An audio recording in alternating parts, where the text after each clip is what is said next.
জামনা অভিনন্দন ক্লাবের সদস্য শঙ্কর কবিরাজ নামে এক ব্যক্তি তার আদিবাড়ি সবং থেকে তার ছোট্ট ছেলেকে সঙ্গে নিয়ে বাইকে চেপে বাড়ি ফেরার পথে সন্ধ্যে 7:30 নাগাদ পথ দুর্ঘটনায় মৃত্যু হয়। দুর্ঘটনায় ছেলে সামান্য চোট পেয়েছে বলে জানা যাচ্ছে। পরিবারের স্ত্রী ও ছেলে মেয়ে 4 জনের সংসার। তাই মর্মান্তিক এই পথ দুর্ঘটনায় শোকস্তব্ধ এলাকাবাসী সহ পরিবারের সদস্যবৃন্দরা। গতকাল সন্ধ্যায় তার মরদেহ এসে পৌঁছতেই মরদেহে শ্রদ্ধা জ্ঞাপন করল জামনা অভিনন্দন ক্লাবের সকল সদস্যবৃন্দরা। এই আকস্মিক ও মর্মান্তিক দুর্ঘটনায় এলাকায় শোকের ছায়া।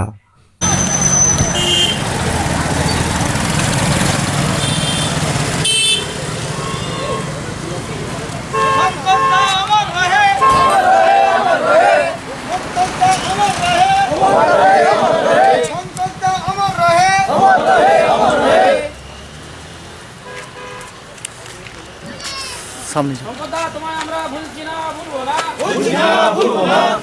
তোমায় আমরা ভুলছি না ভুলবো না। শঙ্করদার আত্মার শান্তির উদ্দেশ্যে আমরা সবাই ক্লাবের সদস্যরা এই ভারাক্রান্ত মনে 1 মিনিট যোগদান সবাই ফোনটা একটু নামাবি। কার বলবো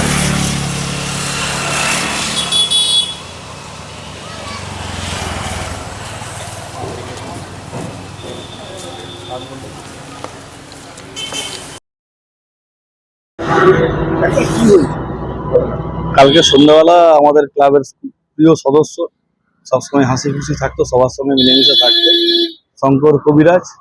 ওর দেশ বাড়ি সবং থেকে ওর ছেলেকে আনার সময় জামনা আগনার মাঝখানে এক পথ দুর্ঘটনায় আহত হন। তারপরে ওনাকে আমরা চান্দমারি হাসপাতালে ভর্তি করি।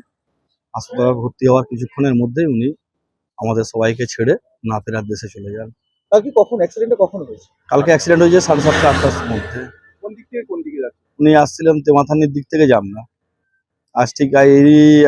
আজ থেকে 5 বছর আগে আমাদের এই ক্লাবের আরেক সদস্য আমাদেরকে ছেড়ে চলে গেছিল এই পথ দুর্ঘটনায়।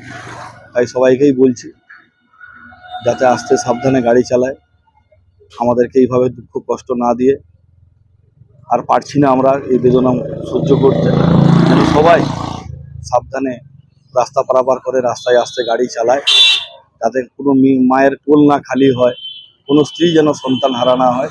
ভগবানের কাছে এই প্রার্থনা করি যেন সবাই সুস্থ থাকে। আজকে আমরা সবাই ভারাক্রান্ত, তবুও সবাইকে এই বার্তা দিচ্ছি আমাদের আজ খুব দুঃখের দিন। আগামী কাল অবধিও আমাদের সঙ্গে যে ছেলেটা হাসছিল খেলছিল, সেই ছেলেটা আজকে আমাদের মধ্যে নেই, এটা আমরা বিশ্বাস করতে পারছি না। কত বয়স হবে আনুমানিক? আমাদের থেকে বয়স 39 মতো হবে, 39 বছর বয়স। পুরো পরিবারের সদস্য কতজন? ওনার এক ছেলে আছে, উনিও ওর সঙ্গে ছিলেন, উনিও আহত হয়েছে। বাচ্চা ছেলে আমার ছোট্ট ভাইপো, ক্লাস 6-এ পড়ে, 12 বছর। আর একটা মেয়ে আছে, এই 16-17 বছর হবে। একদম হ্যাঁ, খুবই গরিব ফ্যামিলি। কোনো রকমে গেঞ্জি টেঞ্জি চাই, কাপড় সেলাই করে ঘর বাড়ি একটু করে সংসার চালায়। এখন এই পরিস্থিতিতে ফ্যামিলির অসহায়তার জায়গায় আমরা আছি, যতটুকু করছি, একটু সাহায্য করছি। এবারে ভগবান আছে, উপরওয়ালা আছে, উনি যা করার করবেন। আমাদের যথাসাধ্য মতো আমরা চেষ্টা করছি ওনার পরিবারের পাশে থাকার জন্য। কি নাম ওনার? শঙ্কর প্রসাদ কবিরাজ। বাড়ি? বাড়ি আমাদের জামনাতে। উনি সবঙ্গে আগে থাকতেন, কিন্তু বর্তমানে 3-4 বছর হলো আমাদের জামনাতেই বাড়ি করে আছেন, এখানকারই বাসিন্দা, স্থায়ী বাসিন্দা। আপনাদের কি ক্লাবের সদস্য ছিল? আমাদের ক্লাবের সদস্য। কত বছর আগে? আমাদের ক্লাবের 5 বছরের সদস্য। ঠিক আছে, ক্লাবের সদস্য একজন এরকম বললাম ভারাক্রান্ত সবাই আমরা, এই দুঃখ আর আমরা সহ্য করতে পারছি না। কাল থেকে আমাদের সব ছেলেরা এখানেই আছে, রাত্রেবেলা ওনার বাড়িতেই সবাই ছিল। কিন্তু আর মানুষকে সান্ত্বনা দিচ্ছে, সবাই বাড়ির সবাইকে সান্ত্বনা দিচ্ছে যে কিছু করার নেই, যাতে তার ভালোভাবে আমরা সৎকার করতে পারি। তাই সবাই আমরা এখানে দাঁড়িয়ে আছি। বডি এক্ষুনি আসবে, এলে আমরা সবাই মিলে যাব, দাহ কার্য সম্পন্ন করব। কি নাম আপনার? আমার নাম বরুণ মুখার্জি, আমি ক্লাবের সদস্য।